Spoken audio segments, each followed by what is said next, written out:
السلام علیکم ورحمۃ اللہ وبرکاتہ۔ سامعین ذی وقار، میں غلام مصطفیٰ آپ کی خدمت میں حاضر، اور آپ دیکھ رہے ہیں میرا چینل پیام اسلام،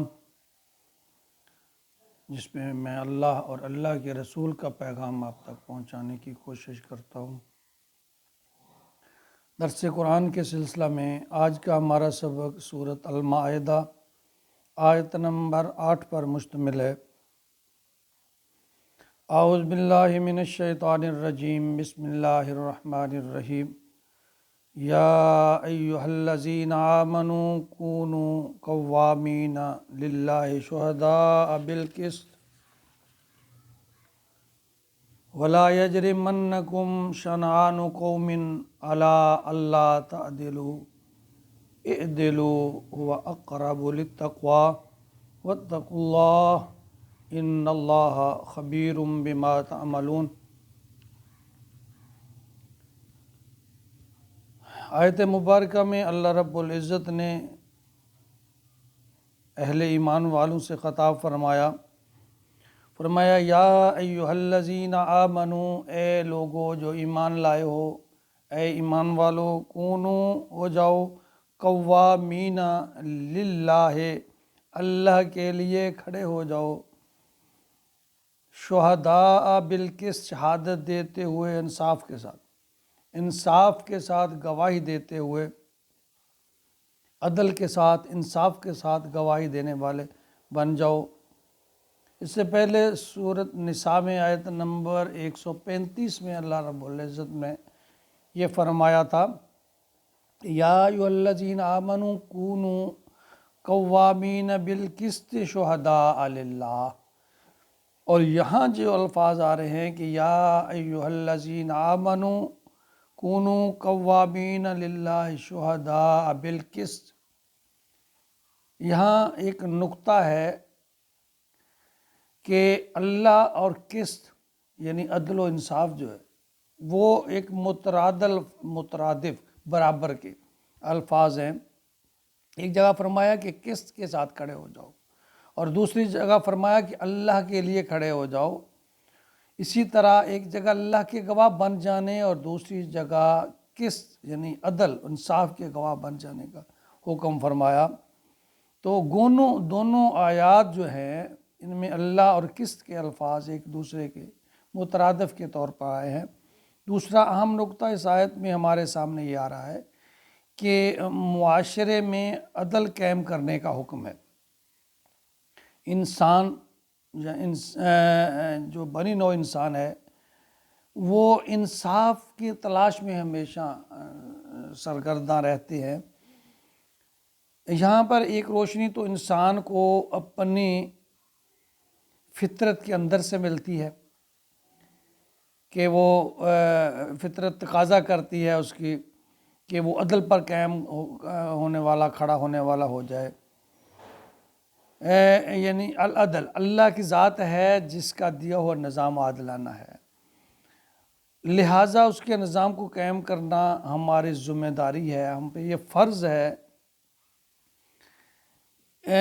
کہ ہم اہل ایمان جو ہیں، جو یوں کہ فطرت انسانی کا تقاضا بھی یہی ہے، بلکہ ہماری جو ابدیت ہے اس کا تقاضا بھی یہ ہے کہ ہم اللہ تعالیٰ کے ساتھ وفاداری کا جو رشتہ ہے نا اس کو نبھائیں، اور اس کا یہ تقاضا بھی ہے کہ پوری قوت کے ساتھ ہم اللہ کے ساتھ کھڑے ہو جائیں اور عدل و انصاف کے ساتھ کھڑے ہو جائیں۔ سورۃ نساء کی جو 135 نمبر آیت ہے اس میں آگے اللہ نے فرمایا وَلَوْ عَلَىٰ أَنفُسِكُمْ أَوِ الْوَالِدَيْنِ وَالْأَقْرَبِينَ، کہ اگرچہ اس کا جو نقصان ہے تمہاری اپنی ذات کو یا تمہارے رشتہ داروں کو، حتیٰ کہ والدین کو بھی اگر اس کا کوئی خمیازہ، کوئی نقصان اٹھانا پڑے تو تم اس سے بھی گریز نہ کرو، بس عدل انصاف پر جو ہے نا وہ قائم رہو، عدل اور انصاف جو ہے اس پہ قائم رہو، بات سچی ہو، سچ کی گواہی دینے والے بن جاؤ۔ اس میں اگر کسی عزیز رشتہ دار کو کوئی سزا ہوتی ہے، کوئی تکلیف ہوتی ہے، کوئی نقصان ہوتا ہے ہو جائے تو اللہ فرما رہے ہیں کہ یہ نہیں ہے کہ تم اس میں مصلحت سے کام لو کہ بھئی میرے اپنوں کو نقصان ہو رہا ہے تو میں اس کو جو ڈنڈی مار جاؤں. تو یہ اللہ تعالیٰ نے جو ہے سے سخت منع فرمایا. اور دوسرا جو اس میں عمل ہے وہ منفی اس کا تعلق، یعنی کسی فرد یا گروہ کی جو دشمنی ہے کہ انسان وہ سوچتا ہے کہ بات تو حق کی ہے مگر ہے تو میرا دشمن نا، تو دشمن کے لیے انسان انصاف پہ قائم نہ رہے، دشمنی کی وجہ سے انصاف پہ، اس سے بھی اللہ تعالیٰ نے منع فرمایا. اللہ نے فرمایا وَلَا يَجْرِمَنَّكُمْ شَنْآنُ قَوْمٍ عَلَىٰ أَلَّا تَعْدِلُوا، کہ کسی قوم کی دشمنی تمہیں اس بات پر آمادہ نہ کر دے کہ تم عدل سے منحرف ہو جاؤ، عدل نہ کرو. یعنی اللہ فرما رہے ہیں ایک کسی کی محبت میں آ کر عدل سے نہ پھر جاؤ، اپنے پرائے عزیز رشتہ دار یا اپنی ذات کے لیے، یا کسی دشمن کی وجہ سے تمہارے پاس عدل کی کسوٹی ہے، تمہارے اختیار میں کوئی بات آ گئی ہے اور تم دیکھو کہ یہ میرا دشمن ہے تو اس کے بارے میں ڈنڈی مارو کہ یہ چونکہ میرا دشمن ہے تو بس عدل پہ نہ. یہ دونوں باتیں اللہ تعالیٰ نے بڑی بڑی بات اس میں دونوں باتیں اللہ تعالیٰ نے فرمایا کہ دونوں طریقے سے کہ نہ تو دشمنی کی وجہ سے اور نہ کسی کی محبت کی وجہ سے عدل سے پھر جاؤ. فرمایا اے دلو، پھر فرمایا اللہ نے دہرائی ہے اس بات، خبردار عدل سے کام لو. عدل کرنا ہوا اقرب للتقویٰ، یہی تقویٰ کے نزدیک ہے، یہی بات اللہ کو پسند ہے. واتقوا اللہ، اللہ سے ڈر جاؤ. ان اللہ، بے شک اللہ خبیر بما تعملون، خبر رکھتا ہے اللہ تعالیٰ تمہارے تمام اعمال کی. اللہ کو خبر ہے تمہارے اعمال کی، سارے اعمال کی. اور دوسری طرف بخاری کی روایت ہے، ابی ہریرہ رضی اللہ تعالیٰ عنہ روایت فرماتے ہیں کہ قیامت، طویل حدیث ہے، میں اس کا ایک حصہ، اس میں ہے کہ قیامت کے دن 7 لوگ ہوں گے جو عرش کے سایہ اللہ تعالیٰ انہیں نصیب کرے گا. تو ان میں جو سب سے سر فہرست ہے فرمایا وہ عدل کرنے والا بادشاہ یا عدل کرنے والا جج یا عدل کرنے والا آدمی جس کے پاس اختیار ہے، جو عدل کرنے والا ہے، امام عادل یعنی نام دیا گیا ہے. تو ہمارے ہاں اس کو جج کہہ لیں، منصف کہہ لیں، جو بھی کہہ لیں، وہ سر فہرست ہے. جو آدمی عدل کرتا ہے وہ قیامت کے دن عرش کے سایہ کے نزدیک ہوگا. اور اہل دانش جو ہے ان کا قول ہے کہ بھائی دنیا میں ظلم کا نظام تو جو ہے چل سکتا ہے، کفر کا نظام چل سکتا ہے، ظلم سے مراد کفر ہے میری، لیکن دنیا میں غیر عدل کا جو نظام ہے نا، جس میں عدل نہ ہو، وہ نہیں چل سکتا.